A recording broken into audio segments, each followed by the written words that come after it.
Maka malam Isra' Mi'raj ni Allah pun arah, wahai Jibril, pergi bawa Muhammad. Sedih lama dah Muhammad. Waktu tu Jibril turun dengan rupa orang juga, pergi ke rumah Nabi di Mekah. Jibril turun, buka bumbung. Nabi tidur. Sebab peristiwa Isra' Mi'raj malam. Buka bumbung. Lepas tu Jibril bagi tahu, wahai Muhammad, ada berita gembira. Jibril pun turun, lalu Jibril pun buat pembedahan ke atas dada Nabi sallallahu alaihi wasallam. Bedah yang fizikal. Cerita saya bawa malam ni insya-Allah kesemuanya sahih. Maka malaikat Jibril belah dada Nabi, bersihkan dengan Zam-Zam, kembalikan. Nabi tengok tuan-tuan, dalam keadaan Nabi sedar. Duk belah ni Nabi tengok. Nabi tak rasa, belah, kembalikan, jahit balik. Habis Nabi pun bangun. Malaikat Jibril kata, wahai Muhammad, Allah mengarahkan aku untuk menjemput kamu, wahai Muhammad, menelusuri perjalanan 7 petala langit hinggalah ke Sidratul Muntaha.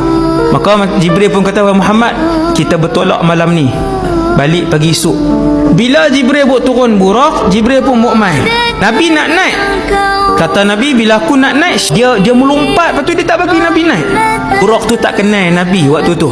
Lepas tu malaikat Jibril tepuk dia. Malaikat Jibril kata, wahai Buraq, kamu tidak pernah ditunggangi oleh makhluk yang lebih mulia daripada Muhammad yang duk ada di tepi kamu. Malu dia, tunduk dia. Dia diam.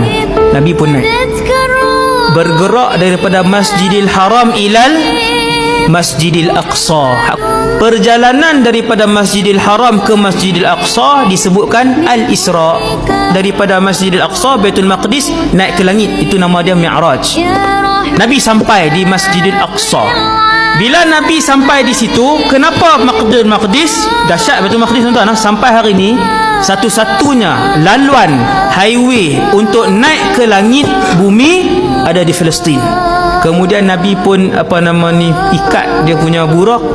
Kemudian Nabi pun masuk masjid. Tuan-tuan tahu siapa yang Allah Ta'ala buat main? Para Nabi dan Rasul. Bila semua para Nabi dan Rasul berdiri untuk solat, solat apa? Wallahu alam, tidak dinyatakan dalam hadis. Tak ada. Cuma Nabi berdiri dengan semua Rasul dan Nabi lain. Maka semua Rasul berdiri. Nabi tak duduk depan lagi tuan-tuan. Waktu tu Rasulullah tak duduk depan. Maka ketika itu malaikat Jibril pilih Nabi kita, Nabi Muhammad.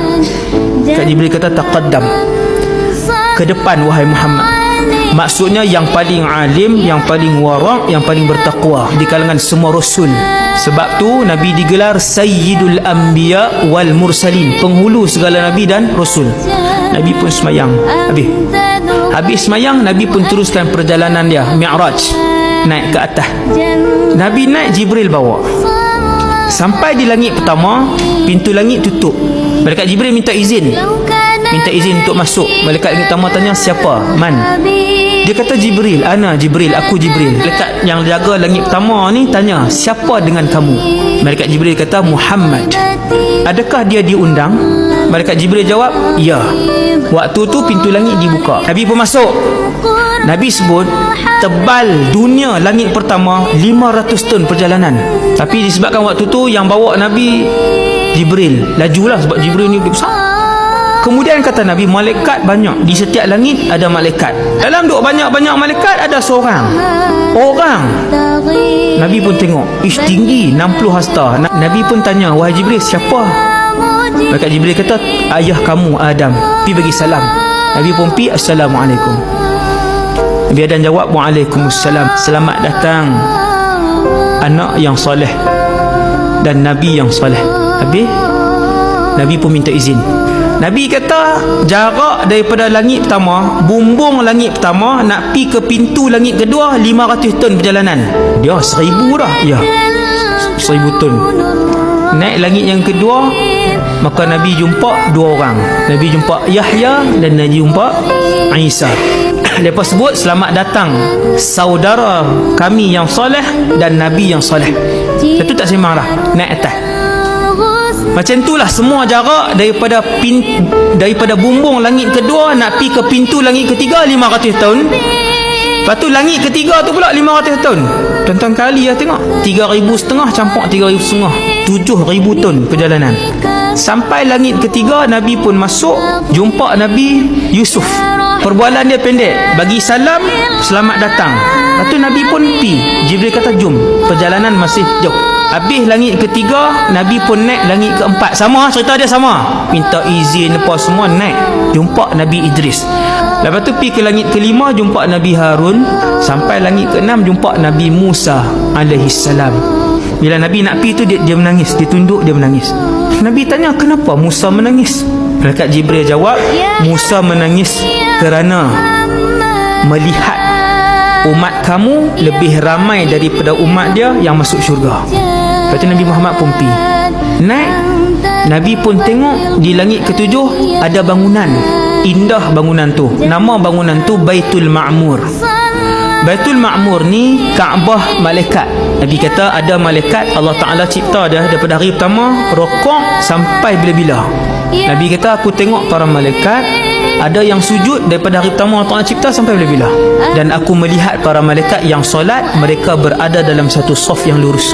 Dalam duk ramai malaikat, tiba-tiba ada satu orang manusia relax je, dia duk sandak kat Baitul Ma'mur. Nabi kata betapa muka dia sama dengan aku. Nabi tanya, wahai Jibril, siapa dia tu? Jibril kata, Ibrahim alaihissalam. Nabi pergi kat dia, pergi salam. Nabi Ibrahim pun kata, selamat datang Nabi yang soleh. Nabi Ibrahim kata, wahai Muhammad, sampaikan salam aku kepada semua umat kamu. Cara jawab dia, wa alaika wa ala Ibrahim assalam. Wahai Muhammad, bagi tahu ke umat kamu, syurga ni wahai Muhammad, tanah dia wangi. Air dalam syurga semua boleh diminum.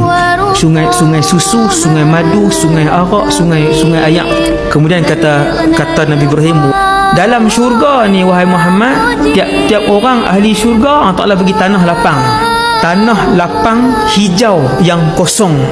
Dan wahai Muhammad, pohon-pohon dia ialah subhanallah walhamdulillah wala ilaha illallah wallahu akbar. Zikir ni besar tuan-tuan. Bila Dajjal keluar, kata Rasulullah, setitik ayak pun tak ada. Bukan Malaysia tuan-tuan, satu bumi tak ada.